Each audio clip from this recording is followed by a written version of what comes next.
It's the PokerNews Podcast. All right, ladies and gentlemen, welcome to the 829th episode of the PokerNews Podcast from Level 9 Studio in Las Vegas. I am Chad Holloway, joined by Mike Holtz and Kyna England. The band is back together. After Kyna, you were away for a little bit. I was on the WPT voyage, but now we are all back. Here we are, yay! And we got some big stories, too. We're going to get right into it. Doug Polk was in the headlines this week, right? So he's got the lodge down there in Austin, Texas, wants to expand. That Dallas area. You guys been? Yeah, I know we talked, it was with Lindsay, your replacement. She'd never been to Florida before, which blew our minds. But have you guys been down to Texas during this whole poker boom down there? I went to Austin once. They had a huge tournament there. There was like 6 starting flights for like $1 million guarantee. It was a couple years ago I went. It was fun. It's a good card house, great action. Yeah, I've never been. I'm like in my house grinding WSOP online, you know. I'd really like to sometime soon though, for sure.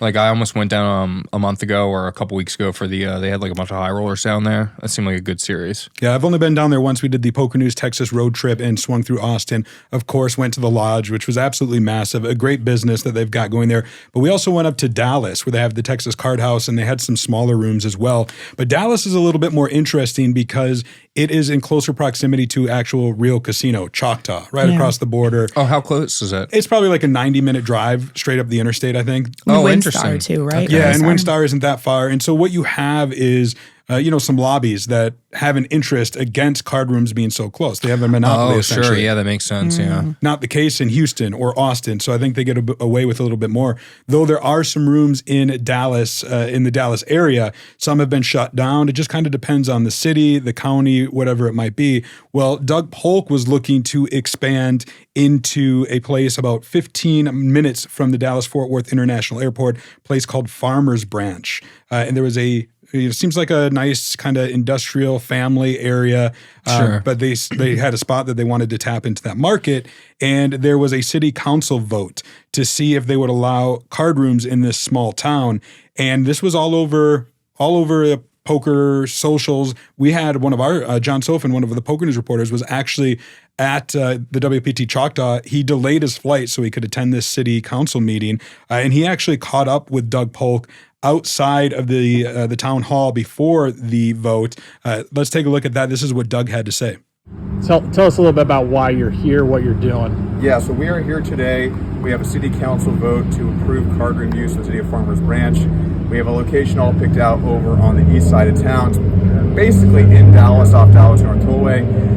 A vote yesterday will allow us to open what would be likely the largest card room in the state of Texas. So we have a lot of chips in the middle, so to speak. All right, now let's say there's obviously 2 options. Either it's going to go your way or it's not going to go your way. Tell me what your next steps are for each scenario. Yeah, so if this goes badly, obviously we want to think positive thoughts, but I'm going to, of course, keep trying. We're working on card rooms in every big city at the moment. So we've got stuff we're excited for. You're going to find out soon. Maybe I'll make an announcement on $1 million game. I don't know. We might have to see. But anyway, so I'm going to keep working on this. This is something I'm really passionate about. I'm proud of what we can offer the communities that we do end up in. And people love our brand. They love what we have to offer, the big tournaments, the streams, everything. So I'm just keeping my head down. It would be an L. Sometimes you take an L, but I would look for the future cities. On the other side of things, if things go good, we would now have the next step, which would be for us to get our individual room approved, which would likely happen, I imagine, in the next couple of council sessions. So I'm trying to get myself excited because there is a real possibility we do not pass today.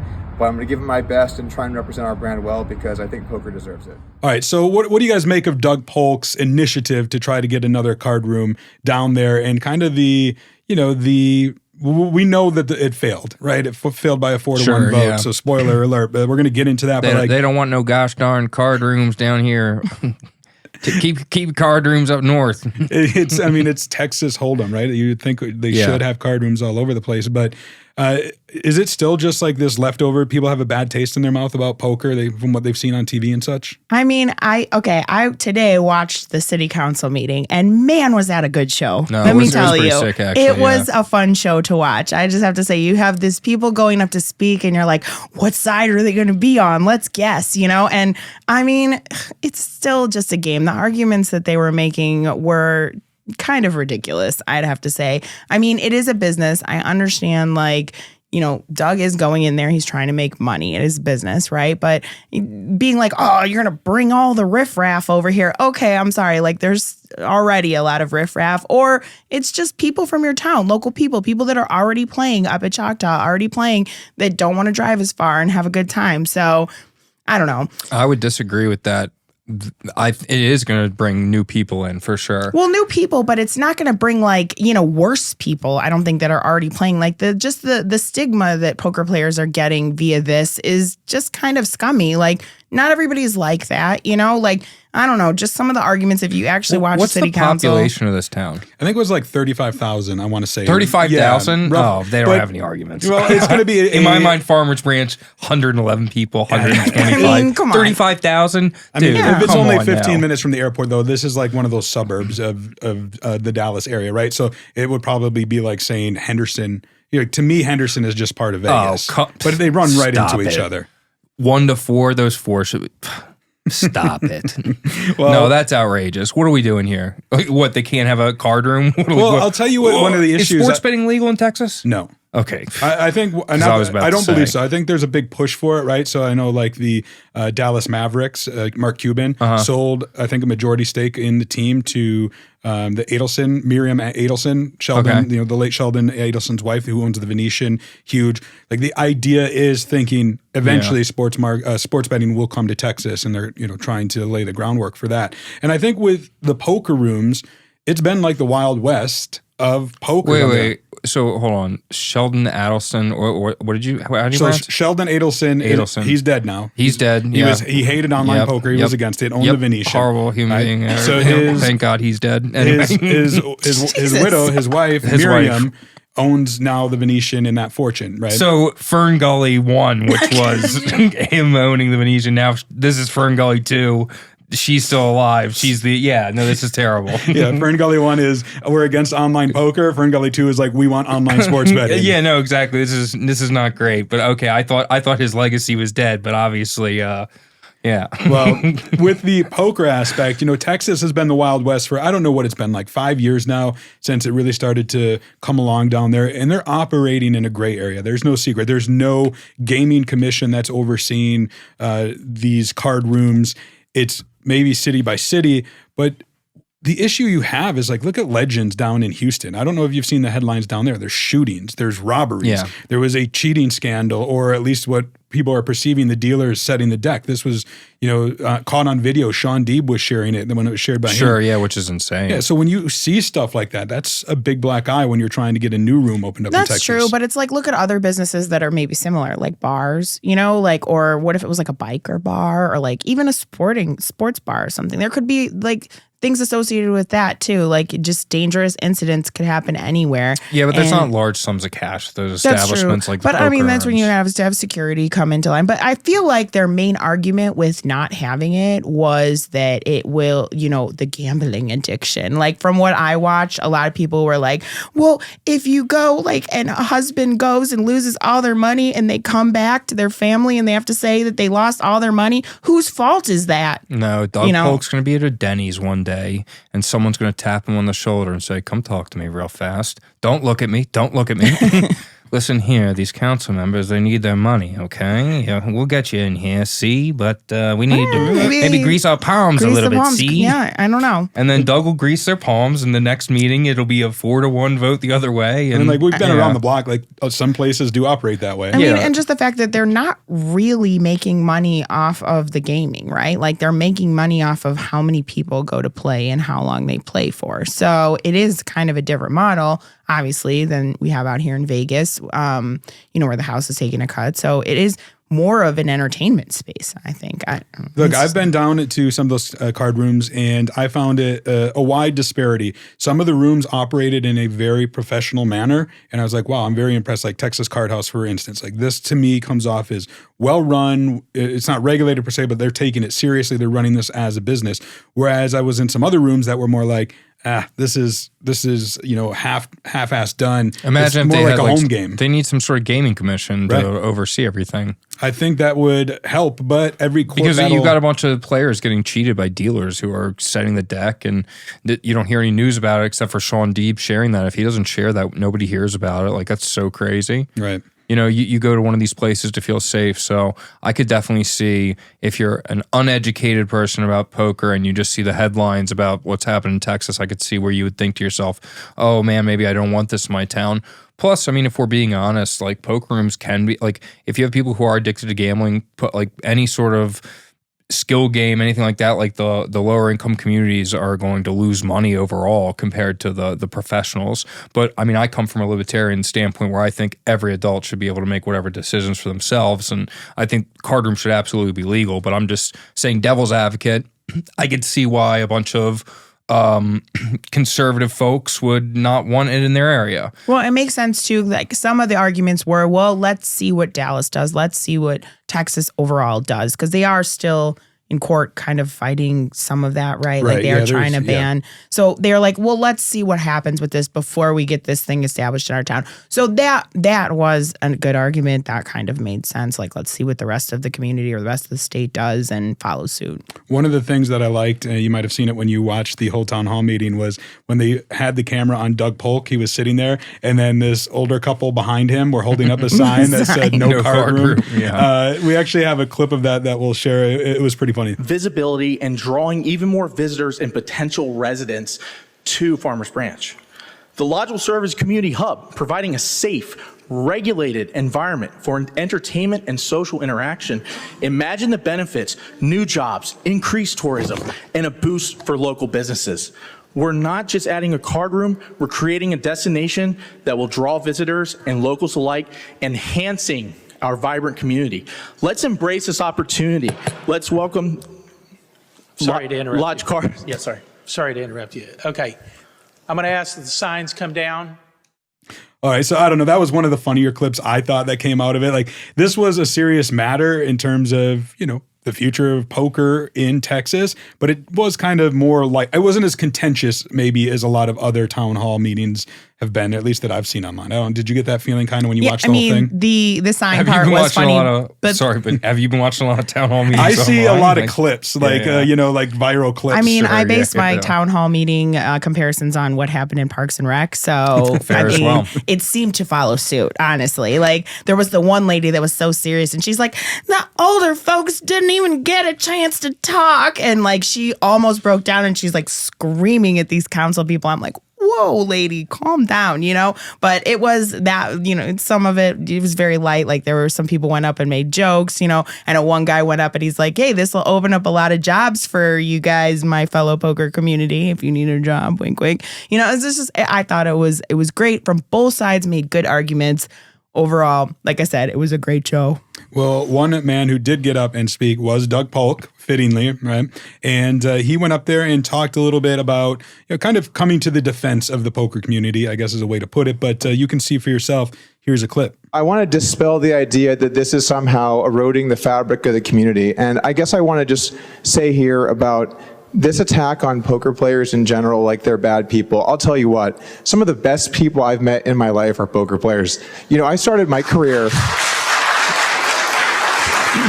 I started my career with $10, and I turned it into millions of dollars by becoming one of the best in the world. And poker gave me that opportunity. And I'm tired of people attacking poker players like they're some kind of lowlifes. They're good people, and we stand together. All right, so there you have it. Doug Polk getting up there. What did you make of it? Were you a fan of what he said? Do you think he should have said something else? Were you, no strong feelings towards it? He did great. I think he did pretty good. Solid stuff. I mean, the tears at the end were a nice touch, Yeah, no, he was killing it. Oh my God, I'm going to make so much money. I get that you got to fight this whole, like the talking points that you mentioned, like people coming up, addiction, click the mouse, lose the house, talking points that have been around. Click the mouse, lose the house. Yeah. One of these slogans against online gaming and online poker.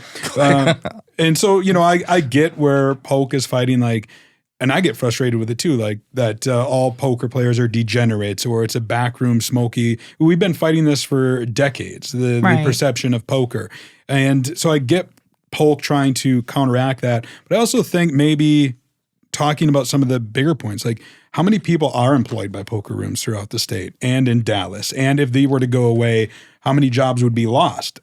On the flip side, if this room were to happen, how many jobs is that going to create? And revenue for the city and revenue for the state and all that stuff. It's bringing more money in overall. I mean, but I guess the argument was, is it the right kind of money to bring in?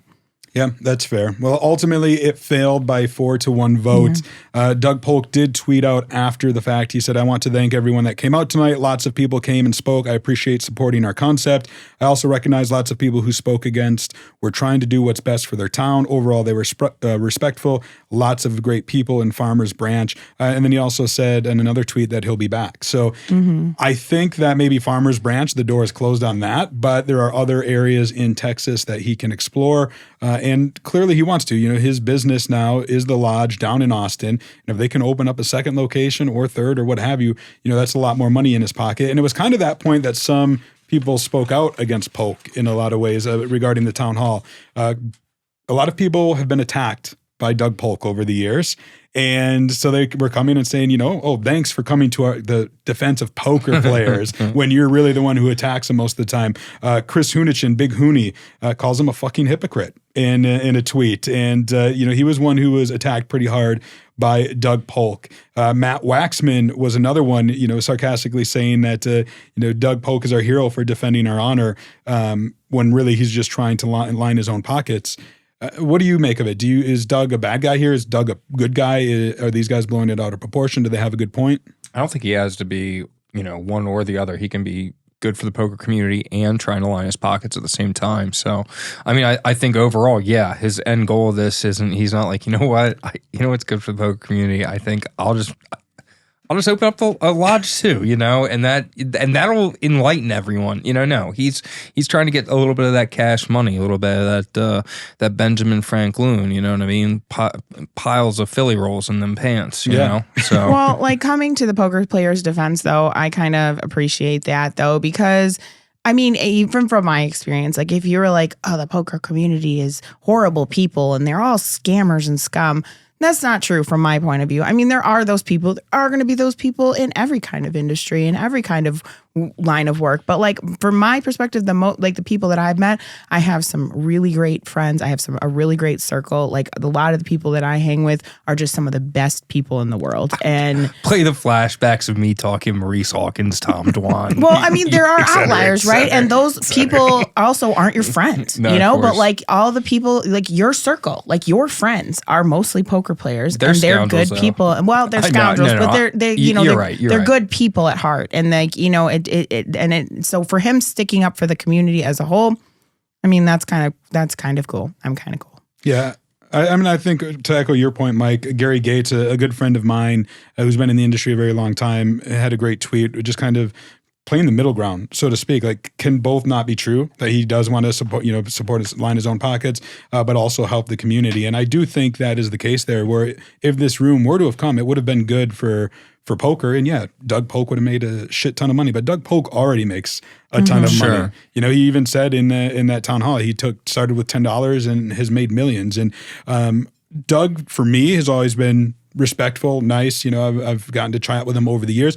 I do think some of the way he's come at people over the years, isn't something that I agree with or would do. So I understand why people feel stung or wronged by him. But I think in this particular instance, I say Doug Polk is going to be a leading force when it comes to poker in Texas, one way or the other, for better or worse. Couldn't have said it better myself. Yeah. Well, Doug Polk also had another tweet, which is going to be our transition to another interesting topic. He said on May 7th, just want to say I'm sorry to hear that Rampage Poker is out of the $1 million game. His bluff last year was sick. Anyway, I'm free that day.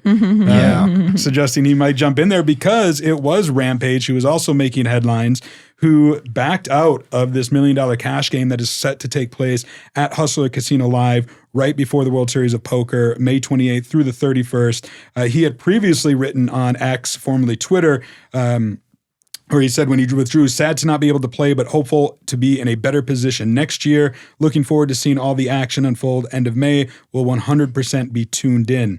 And a lot of people were, I don't know, surprised, disappointed that Rampage Poker was not playing this game. And then a lot of criticism started to come out. Sure. And there was even a video that was created that we'll talk about here in a minute. And I think it really stems back, though, to earlier in the year, Rampage, he lost $547,000. And he had a tweet in which he said he hit rock bottom last night, and then talking about, the rough financial ruin and how much he lost, and that he lives in a house that costs less than that. And he said, I have a lot of learning and healing to do after last night, and maybe a break from poker would be wise. And so I think what people are seeing with Rampage is, I mean, his name online is Rampunts, right? Sure. I mean, he's a fucking human though, too. You know what I mean? And I've been saying for a long time that a lot of people don't see that side of poker. Like, okay, Rampage used to win tons. Like, he would play like he played, he would win, he was crazy, he had fun, he was everywhere. And now he's in a downswing and he's losing. And a lot of us go through that. And that's just human, and that's just part of the game. And for people to be bashing on him for being transparent about that and being human and being like, sorry guys, I just don't think this is the right game for me to play right now, I think that's completely wrong. I am 1,000,000% on Rampage's side here. Like, he can do what he wants. He's a public figure. He's still making entertainment. He's still making vlogs. He's still making content. He's still doing his best. You know, it's just, I just hate the hate on it. Is he not playing the $1 million game because of that, or because he couldn't raise $1 million? So, because I thought he asked the poker community for money. Yeah. I mean, he asked for stakes, but he could have obviously gotten it privately, I'm sure. It's probably a little bit of both in the downswing side of things. Like, when you're raising money and you're getting money from investors and you're not feeling like you're playing your best, like, don't play for $1 million against a bunch of really, really good players. Like, look at that lineup. Like, I mean.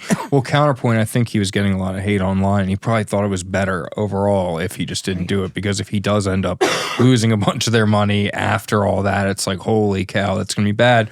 Whereas if you win, yeah, you get some boost back, but eventually if you lose again, the same people are going to be saying the same thing. So it's better just to back out and not have to deal with it and deal with some temporary hate. And exactly, if you're not in the right mindset, don't do it. There will be more games. There's always more poker tournaments. You know what I mean? There's always more games to play. And I mean, he asked, I think he put out the feeler for the staking from the community as, you know, kind of a nice gesture. Like, hey, let's do this. Like, if you want to buy a piece of me, here's what it costs, you know?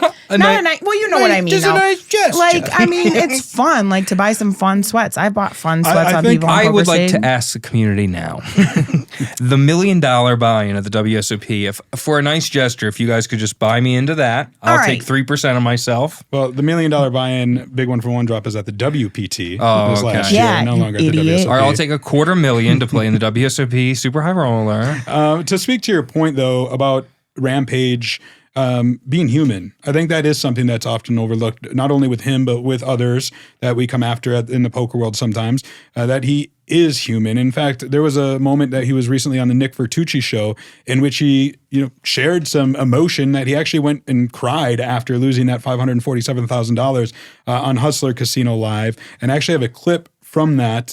Here it is. Yeah, I did cry when I lost $550. I went home and I was like, wow, started bawling. And I was like, what the fuck is wrong with it? Like, oh, this is rock bottom. So in a situation like that, I can't help but feel for Rampage. But on the flip side, like Mike said, he did come out with a video. The video was titled, I Need $1 Million. And it was to, raise funds. And I think it was a little bit in that video where it just felt to me like he was a little bit disconnected from the audience, if you will, right? Like, sure. He has been playing so big. He's living in this world that most poker players don't. And a lot of people like to be on that ride with him by buying a piece and watching the vlogs and the content that he creates. It's why he's went so high. Like, he came from nowhere and went so high to where he's at in the poker world now. But I think he's lost a little perspective, right? So when he's asking, like, oh, if you want to buy a piece for $10,000 or wait, maybe $1,000. $1,000.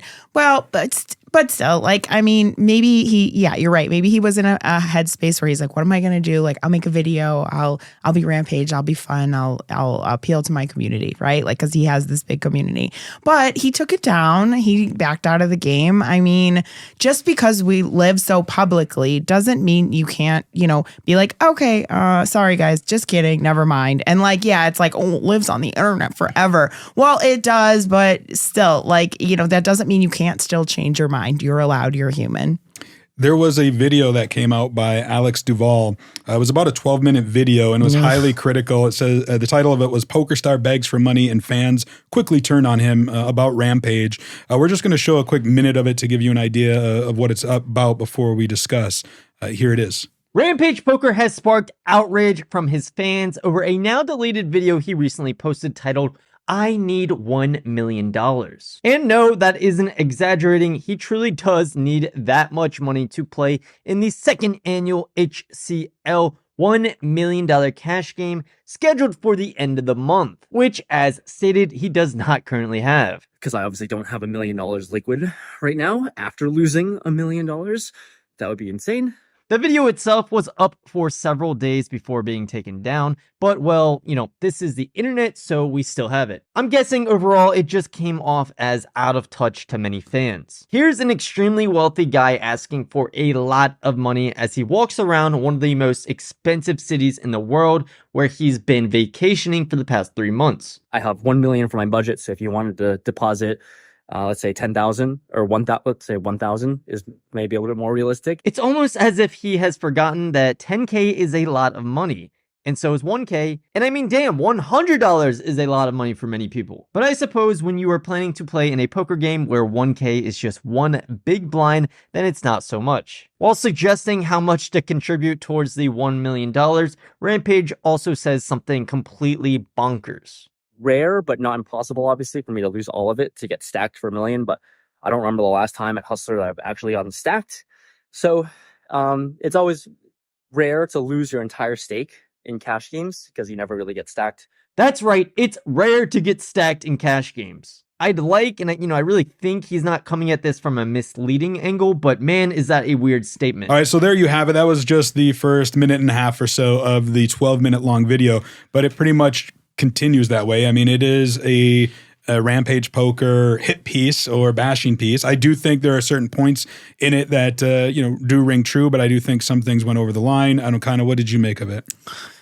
I don't like it. I mean, let's use our platform to make someone else look bad for no reason. Like, what was the point of that? You know what I mean? It was just literally trash, bashing Rampage, pointing out things that just didn't need to be pointed out. I don't know. I don't like when people use their platform like that to, let's get some clout by making other people look bad. I don't like it. Yeah. It's one of those, trying to be taller by putting somebody else down. Yeah, exactly. I think he's a bigger person, Alex Duvall.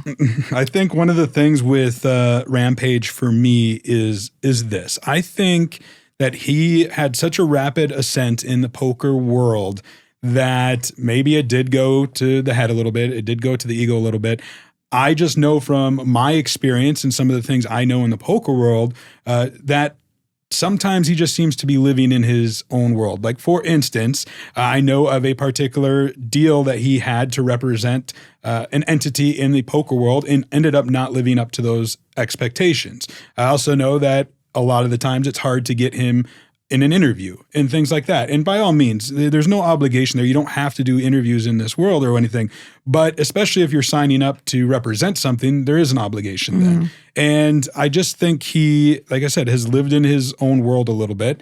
And maybe that world has crashed down a little bit, based on what the criticisms that he has been receiving. He says in some other social media posts, he's feeling it. Like, he's feeling the criticism, and you can tell it's getting to him a little bit. I would say this, right? Yeah, I agree with you. Super rapid ascent. And we got to remember, the guy just wanted to be a YouTuber.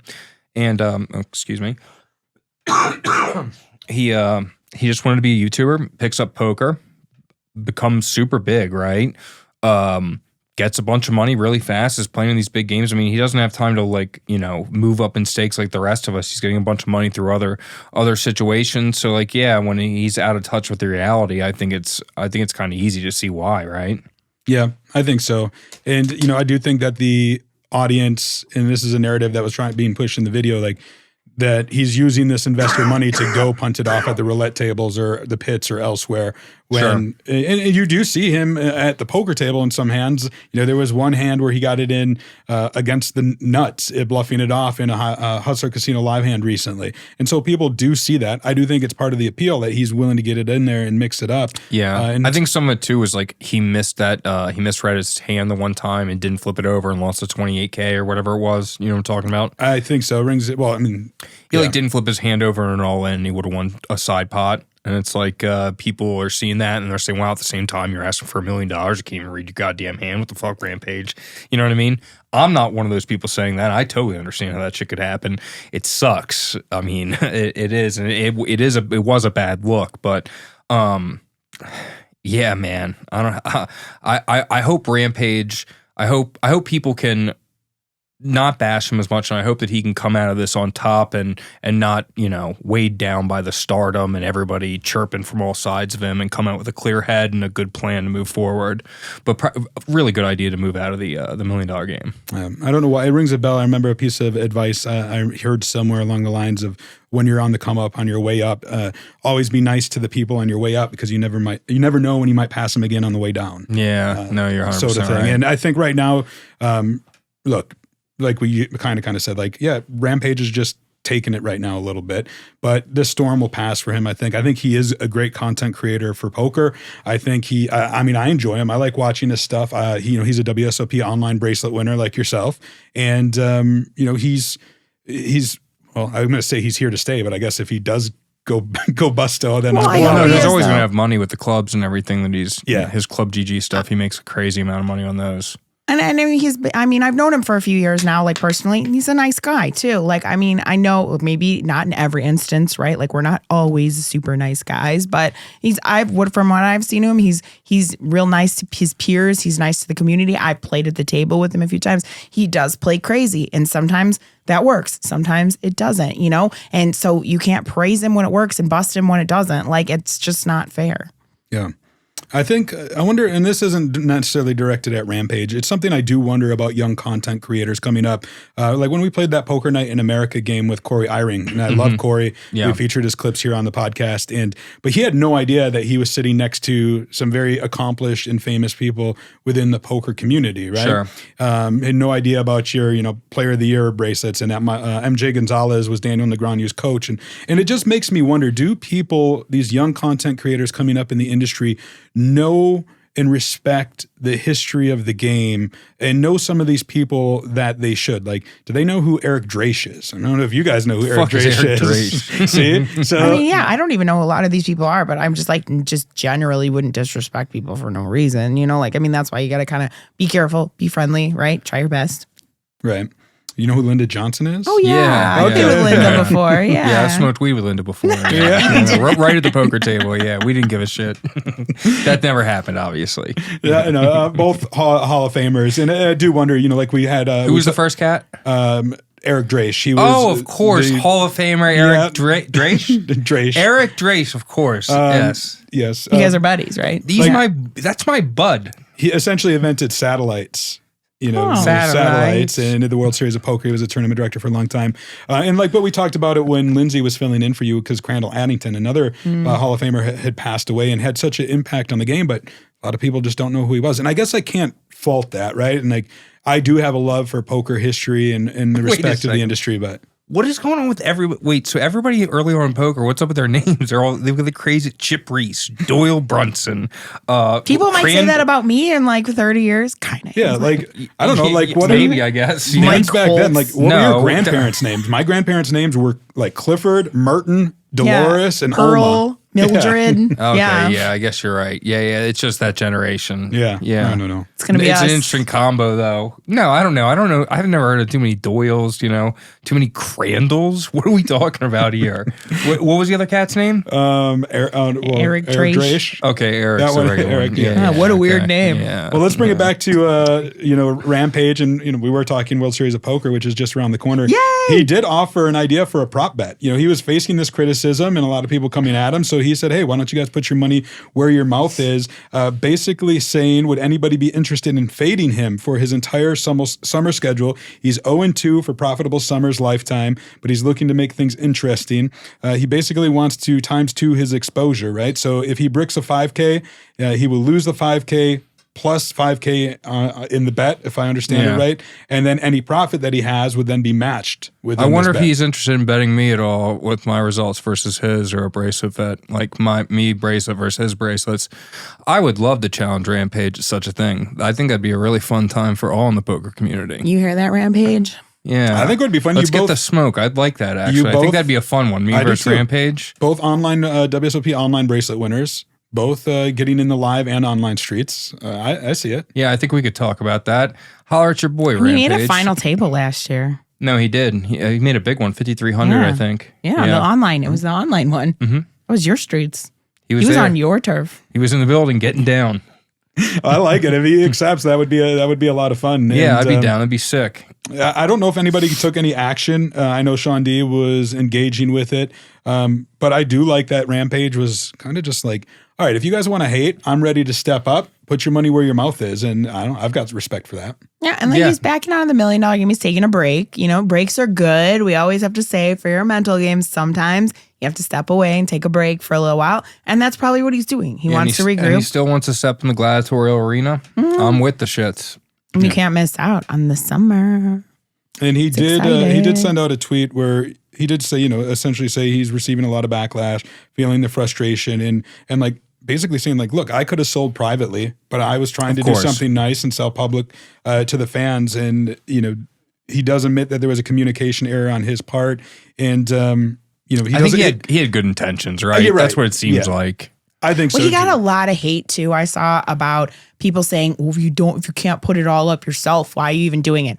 First of all, nobody does that. Like, especially in the high roller streets, maybe like one or two guys, are whales and come along and they're like, I'll put up my own money. But all those high rollers buy action on each other. They have pieces taken. Nobody puts up their whole $1 million by themselves. They just don't. Like, I don't care what anyone says. I think the majority of people in that game put up the $1 million by themselves. Maybe in the cash game, but like just in the high roller streets. Like, no, I agree with you that selling action is incredibly common, and there's nothing wrong with it. And what Rampage did, I don't even think that it is smart. It's smart to sell action too. And I think the people who do put up, like I remember the first ever big one for one drop, the $1 million one at the WSOP back in 2012.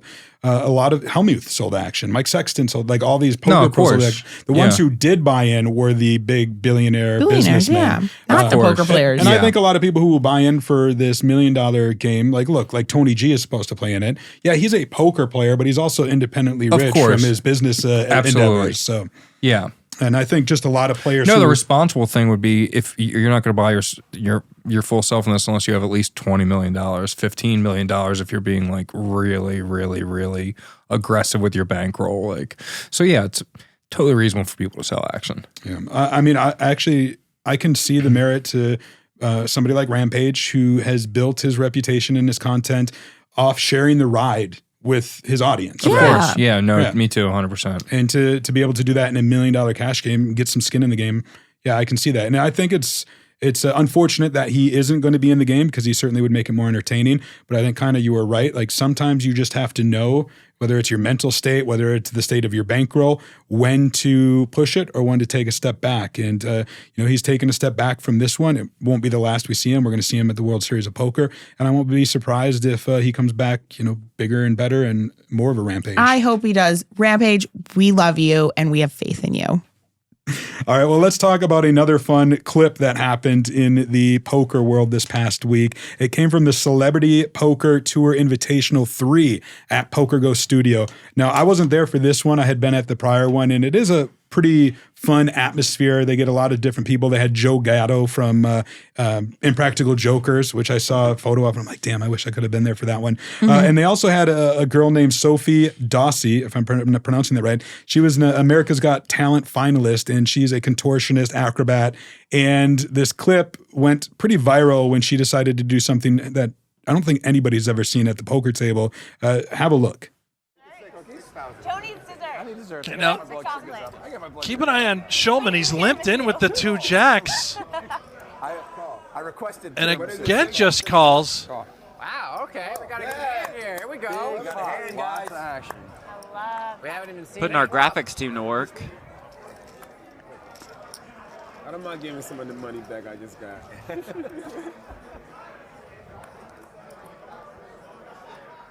Comes ace king 3, 2 clubs. This bit of a problem for Owen. Blue boys. Bet 10,000. Sophie's got chair issues. What do we got going on with the contortionist here? What is Sofie up to? Oh, no. Yeah. We need a new chair. Oh, what is that? That's an ace? That's not. Oh, what is? That was. Oh my God! Whoa! Whoa! No way! Oh, what? Where did that come from? Oh my goodness! Sofie Dossi, unbelievable! I'm folding. She's all in. That's the greatest all-in we've ever seen. All right, my turn. Yeah, do it, Joe. Do it. My God! Nice to meet you. 26,000. Hell no. Love it. I don't know if I want to twist my arm and. Oh, I got it. I got it. Stupid. Probably could. I've been waiting to do this with How much is that? 26,000.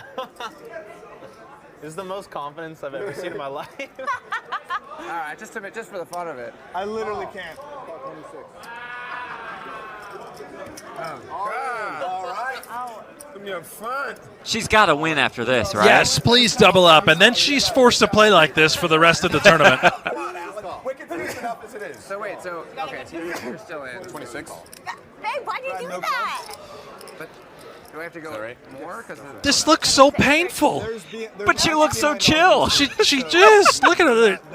Her feet are tucked in under the arms. So you're all in means nothing. She looks like a spider. I'm uncomfortable. He flips them. Well, why does it be so perfect? What just happened?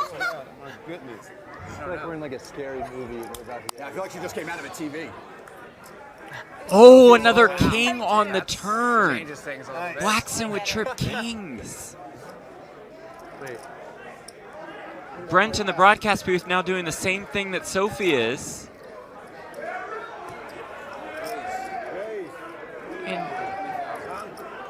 And Nev Schulman raises with the 2 jacks. Waxman is all in again. I'm gonna match shoes. Justice calls the raise from Schulman. He called 26 on the side. Right hand on left foot for Sofie. And fixing her hair. With another foot. Scary board to be bluffing into. So you're in this one and this one, okay? And she's in that. I don't want anyone to bust. How long can you stay like that? I guess no one. A while. Everyone will be here for a while. Like, is this gonna be? I'm scared to look over. And a brick. That couldn't be a worse. River to deuce. Wax's hand is best out of the 3 that we see. Damn.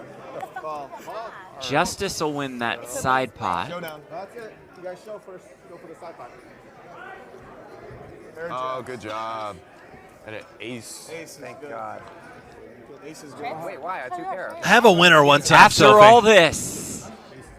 Show us the goods. Put them on their back. Let's see. It's trips. I'll turn over.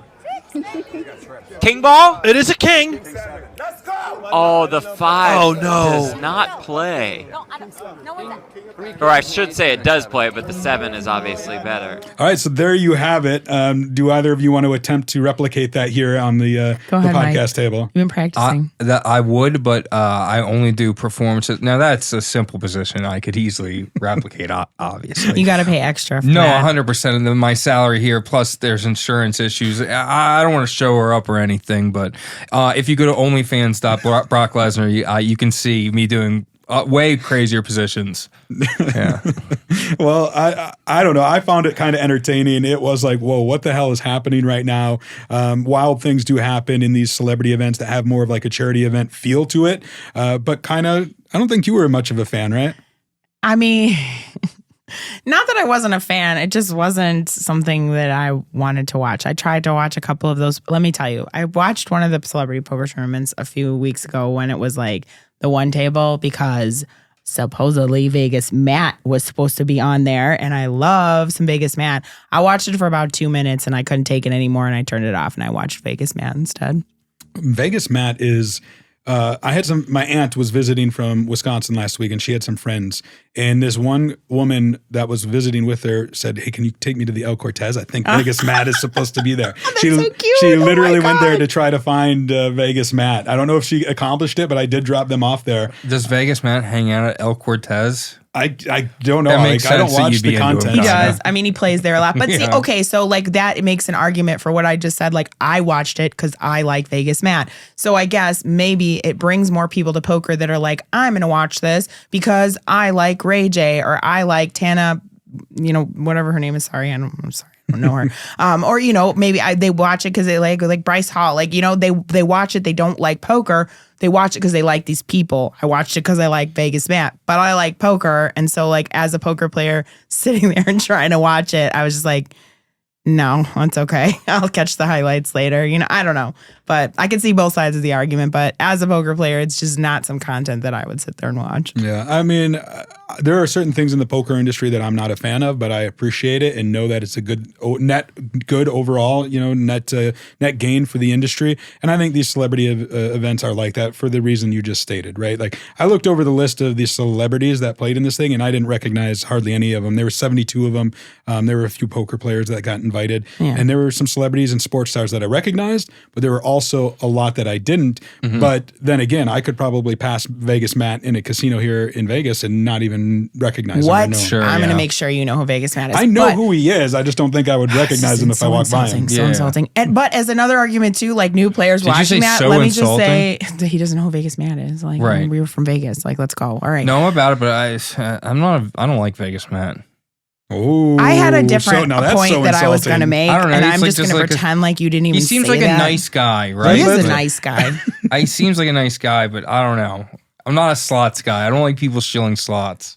He's not shilling slots. He's playing slots, and he's What do you think the net effect of his channel has been for Vegas? How many millions of dollars do you think his channel has won for Vegas? He's actually one of the content creators that shows himself losing. A lot of them don't do that. They just show wins. I agree with that. And he shows loses. He shows the reality of it. He does little interviews about, hey, he makes sure people are responsible. Let me take that back. I don't dislike Vegas You Matt. don't even watch his content. So You think I haven't watched? I've probably watched 47 minutes total of his shorts by purpose and accident scrolling through. I'm gonna every day now send you some Vegas Matt content. No, put it in the group chat. I want to Let me see the following things. Let me see the following things, okay? I don't not like Vegas Matt. I don't like slot content because I think it has an overall bad thing. It's fine. He can do what he wants. He wants to make a little money. Yada yada, do his thing. Give a little cash. He's a nice guy. I'm an asshole. Fine. I don't know. You're right. Regarding slot play, we are grown-ups. Yeah. It is fun. No, you're totally right. I like to play slots because they're fun. Completely. You know what I mean? No, I've changed my opinion. I apologize. I'm a Vegas Matt fan. Thank you. All right. Anyway, back to my original point. What I was saying is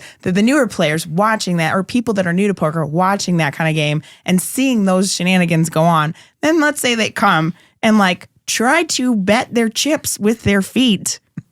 That's not going to go over well. They might. What did Mike say? They might. This chick on TV did it. Why can't I do it? Mike said in our group chat, straight to jail. Believe it or not, straight to jail. Straight to jail, yeah. Touch tips to your feet, believe it or not, straight to jail. Straight to jail. You try to do that, that's probably going to be a DQ if you do that in the WSOP main event. Don't do that. Do not bet with your feet, Jamie. Jamie? She made a tweet about it. I don't know. Curse at her? Yeah. Oh, okay. Hell yeah.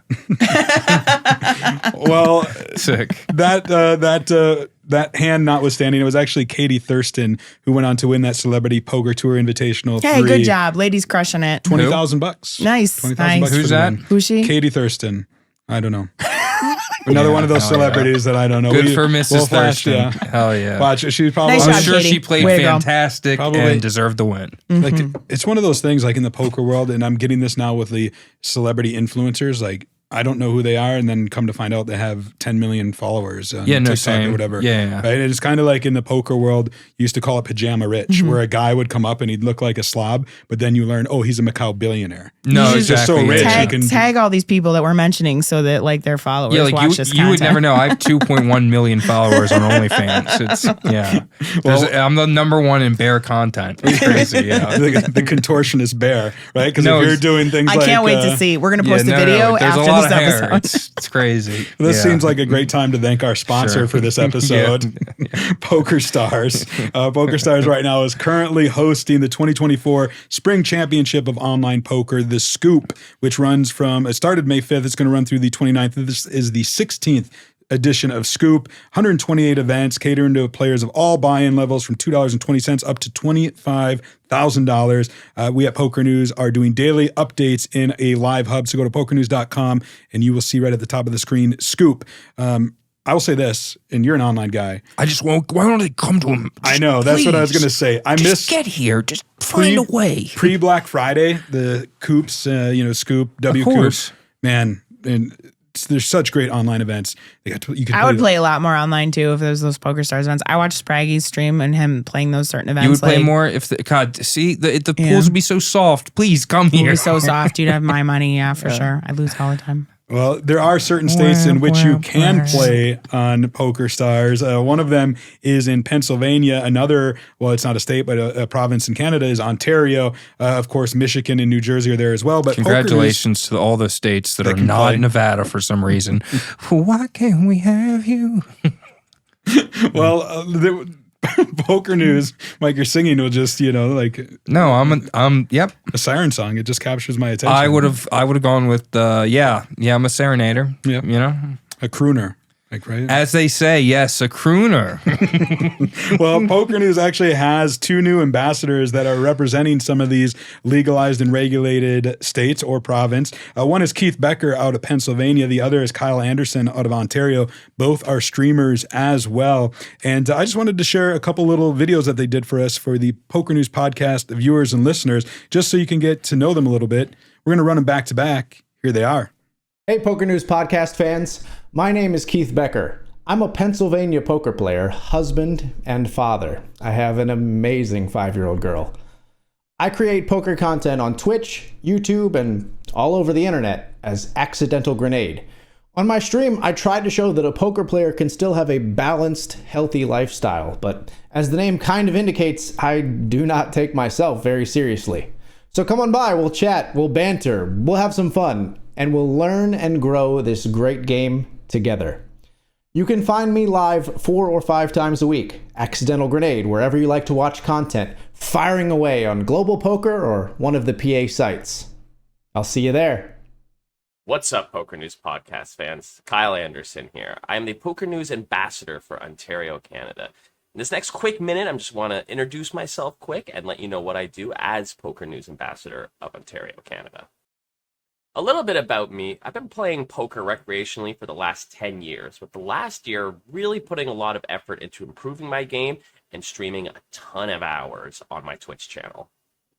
As a Poker News Ambassador of Ontario, I'll be providing valuable insight, updates, and coverage of all the poker happenings here in Ontario. You can find me streaming mostly global poker or any Ontario-based poker site on twitch.tv/Kyle Anderson Poker or on my ex, Kyle AA Anderson. That's Kyle AA Anderson. Thank you everyone for listening. Please drop those follow buttons on those links and have a great day.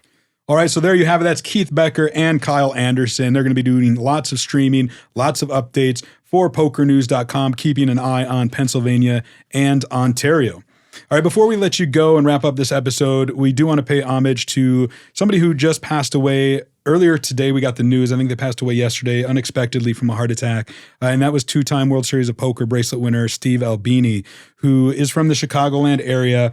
And while an accomplished poker player, really made his mark in the music industry. He was a world-renowned producer for bands, what would you say, like Nirvana? Yeah, Nirvana, yeah. And just... this one was a shocker for a lot of people. He was, like I said, a lot of people knew who he was. He was a great mixed game player. Poker News has interviewed him over the years. I didn't know him personally, but I know a lot of people that have played in his home game. They would play a lot of fun, different games. There was one that Slingo or something that I heard about that us. in Chicago. Yeah, I mean, I've heard of him in Chicago. I know he ran some games there. I never got to be part of it, unfortunately. I know a guy named Slingo. But a lot of people record. always had nice things to say about him and his games in Chicago. So Yeah, and I'll miss seeing him at the World Series of Poker. He always, paid a visit. I think he won a 7-card stud and a horse event. Oh, wow. For It's his pretty 2 impressive bracelets. stuff, yeah. And recently too, right? I think 2018 was his first one, and then one in between. Yeah. Maybe the following year or in 2021. I don't really recall offhand, but he was certainly a name that. If you're in the poker community, you've heard of Steve Albini. If you've been in the music industry, you've heard about him. So his passing not only shook the poker world, but made mainstream news as well. And we'll certainly miss seeing him in the poker world. And our condolences go out to his friends in the poker world and, of course, his family.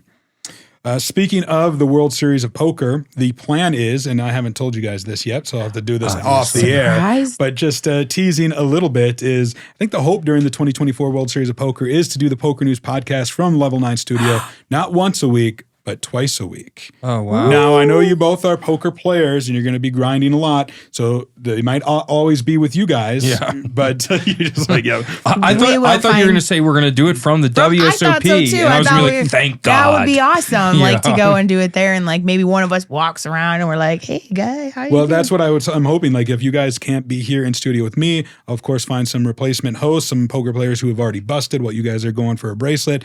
But we can maybe do what Kyna did when she was at the Run Good Reno and, film yourself in the tournament room or do some, correspondent work from the floor of the WSOP. Yeah, definitely. That would be super, super fun. Yeah, hopefully I don't get the flu again.